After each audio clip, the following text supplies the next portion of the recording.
मैं नहीं चाहता हूं बट मजबूरन मुझे मैंडामस केस दायर करना पड़ेगा एजुकेशन मिनिस्टर के अगेंस्ट, जो कि हमारे खुद चीफ मिनिस्टर है। स्कूल में एक बच्चों को मतलब आप रिपब्लिक डे नहीं मना रहे हैं स्कूल में। हम डेमोग्राफिक डिविडेंड की बात करते हैं मुल्क में। डेमोग्राफिक डिविडेंड का फ़ायदा कैसा, डिविडेंड कैसा बनेगा वो अगर हम एजुकेशन ही नहीं दे बच्चों को अपने। रेलेवेंसी स्पेसिफिकली प्राइवेट स्कूल के लिए है। प्राइवेट स्कूल रेलेवेंसी एक नेशनल मिशन है, ये कोई तजवीज़ नहीं है, ये एक नेशनल मिशन है। और अस्सलाम वालेकुम, मैं सैयद शुजात अली, सोशल एक्टिविस्ट। सबसे पहले तो आप सबका शुक्रिया जो आप लोग यहाँ पर आए।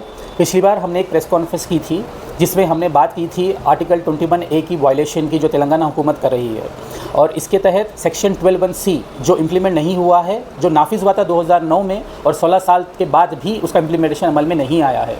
अल्हम्दुलिल्लाह 13 जनवरी के दिन सुप्रीम कोर्ट का एक ऑर्डर आया है जिसमें सुप्रीम कोर्ट ने वाजे किया है कि इसको जल्द से जल्द इम्प्लीमेंट करना पड़ेगा सेक्शन 12(1)C को, और ये जिम्मेदारी दी है NCCPR को जो national commission of child protection right की है। तो इनकी ये जिम्मेदारी बनती है अब कि इस सेक्शन 12(1)C को नाफिज करें।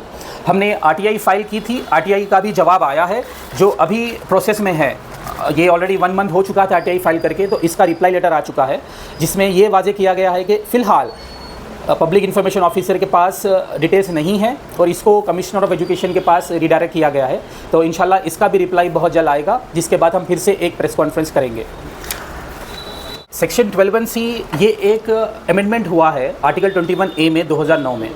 इस सेक्शन 12(1)C के तहत ये बताया गया है कानून में, यानी कि आइन में, कि जितने भी प्राइवेट स्कूल्स हैं मुल्क भर में वो अपनी 25% नशिस्तें उन बच्चों के लिए महफूज रखें जो माशी तौर पर कमज़ोर हैं, जो EWS इकोनॉमिकली वीकर सेक्शन से बिलोंग करते हैं, या फिर जो बच्चे डिसएडवांटेज ग्रुप से बिलोंग करते हैं। तो ये उनके लिए फ्री सीट उनको रिज़र्व करनी पड़ेगी।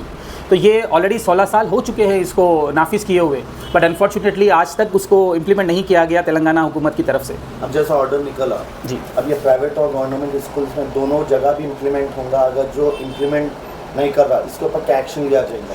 देखिए, ये जो सुप्रीम कोर्ट का ऑर्डर है ये दूसरी बार है, पिछले साल भी निकला था और 16 स्टेट हिंदुस्तान के अंदर इसको फॉलो कर रहे हैं। तेलंगाना पे असर उसका हो नहीं रहा है। हालांकि तेलंगाना हाई कोर्ट ने भी इसको 2024 में नाफिज करने के लिए बताया गया था, बट समहाउ ये हुआ नहीं। अभी रहा सवाल गवर्नमेंट। देखिए, गवर्नमेंट स्कूल का राइट टू एजुकेशन के अंदर गवर्नमेंट स्कूल आता है और वो लोग प्रोवाइड कर रहे हैं। ये अलग बात है कि जो क्वालिटी एजुकेशन है वो नहीं प्रोवाइड कर रहे हैं जिस तरह से सहूलतें होनी चाहिए। आपको मैं बताऊं छोटी सी बात कि मैं ऑलमोस्ट 41 ईयर्स मेरी जो एज है उसके अंदर पिछली जो 26 जनवरी गई है, पहली बार ऐसा हुआ है कि मैंने रिपब्लिक डे मनाया नहीं। और ना मनाने के 2 वजह है। पहली वजह यह है कि 26 जनवरी हम सेलिब्रेट करते हैं किस लिए, कि वो दिन है जिस दिन हमारा आइन ऑफिस इम्प्लीमेंट आया था, हमने अडॉप्ट किया था आइन को उस दिन। लेकिन क्या फ़ायदा उस आइन को अडॉप्ट करने का, सेलिब्रेट किस तरह से करें जब हमारे आइन के सारे हुकूक ही हमको नहीं मिल रहे हैं। और दूसरी सबसे अफसोसनाक बात ये हुई कि मैंने इरादा किया था कि 26 जनवरी के रोज़ मैं अपना रिपब्लिक डे बच्चों के साथ सेलिब्रेट करूंगा गवर्नमेंट स्कूल के, और मैं गवर्नमेंट स्कूल गया, गवर्नमेंट जूनियर कॉलेज। अफसोस की बात ये थी कि गवर्नमेंट जूनियर कॉलेज के अंदर, गवर्नमेंट हाई स्कूल के अंदर बच्चों के साथ फ्लैग होस्टिंग का कोई प्रोग्राम नहीं था। वहाँ पे फ्लैग होस्टिंग ही नहीं हुई। आप अंदाज़ा लगाइए कि खैर ये तो गवर्नमेंट स्कूल की हालत है जो सब जानते हैं। रहा सवाल प्राइवेट स्कूल का, ये section 12(1)C specifically private school के लिए है। प्राइवेट स्कूल आप देखिए, सुप्रीम कोर्ट की जो कॉपी है जजमेंट की, इसके अंदर सुप्रीम कोर्ट ने वाज़े तौर पर कहा है कि सेक्शन ने साथ में ये भी कहा है कि हिंदुस्तान ये चाहता है कि एक सुप्रीम कोर्ट के जज का बच्चा, एक मल्टी मिलियनर का बच्चा उसी सेम क्लासरूम में उसी बेंच पे बैठ सके जहाँ पर एक ऑटो रिक्शे वाला या एक बंडी चलाने वाले का बच्चा बैठता हो। ये बात है इक्वालिटी की, ये वोट से कोई ताल्लुक़ नहीं है इसका। ये बात है एजुकेशन की। इसके अंदर CBSE, SSC, IGCSE सब शामिल है इसके अंदर। इस कोई पर्टिकुलर ग्रुप के लिए नहीं है। ये सारे तमाम बच्चे जो इकोनॉमिकली वीकर सेक्शन से बिलोंग करते हैं उनके लिए है। हम फ़िलहाल मीडिया का सपोर्ट ले रहे हैं ताकि ये बात आवाम तक फैलें, ये बात उन लोगों तक फैलें जो इसके ज़िम्मेदारान हैं। दूसरा स्टेप हमारा ये था कि हमने RTI फाइल की थी। RTI का जवाब हमको अभी इत्मीनान बख्श नहीं आया है, ऑलरेडी ये प्रोसेस में है।